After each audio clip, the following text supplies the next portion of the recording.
So the question is the top 5 mistakes people make on interviews, right? And I've been very fortunate as a business leader, as a CEO, as a leader in a large tech firm now.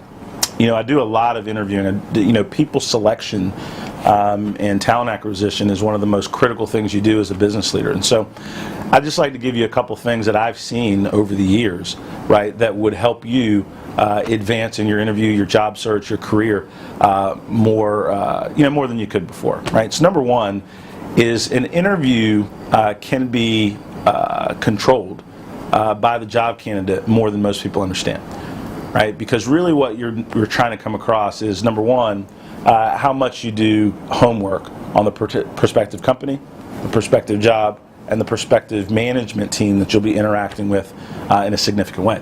And so anyway, the number one thing that people don't do enough of on interviews, the biggest mistake, is they don't do their homework. They think their resume stands on its own. They think they can wing it through interviews.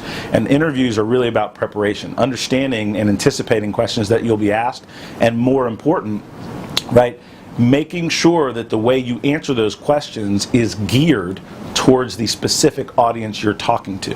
And that's very important. So number one is lack of preparation is the biggest mistake. The second big mistake that I think is pretty significant is not understanding the difference between your strengths and your weaknesses. If you're interviewing for any job of significance, people are going to ask you about both.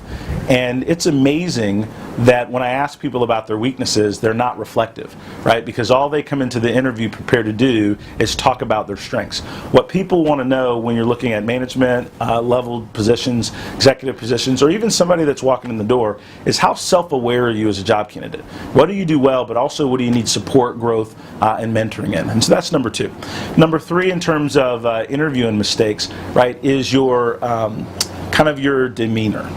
Right? And this is a little more subtle, but equally as critical, right? You want to be very engaging with everybody in the room for group interviews. A lot of times what I've seen, and I've interviewed for over 20 years people and hiring and different things, is most of the time the job candidate will gravitate to the person with the largest title in the room, and they'll over-focus their time and attention based on the seniority or the title. The reason it's a group interview is because that particular company believes in developing consensus on key hires. So you want to make sure that you engage with all of the members of the interview team and show that very strong respect for everybody's role in that interview process. So that's number three.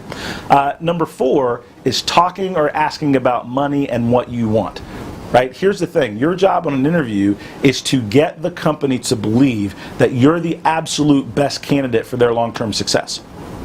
Anytime you talk about what you want too soon, what you desire too soon, or that big taboo, how much money you want to make too soon, it gives them a couple of clues. Number one, you don't do research.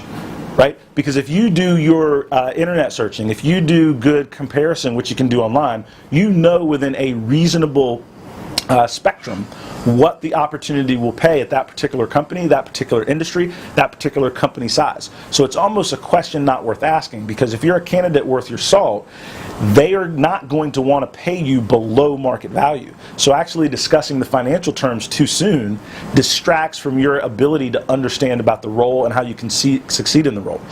The final thing, if you will, the fifth big mistake on interviews is not following up.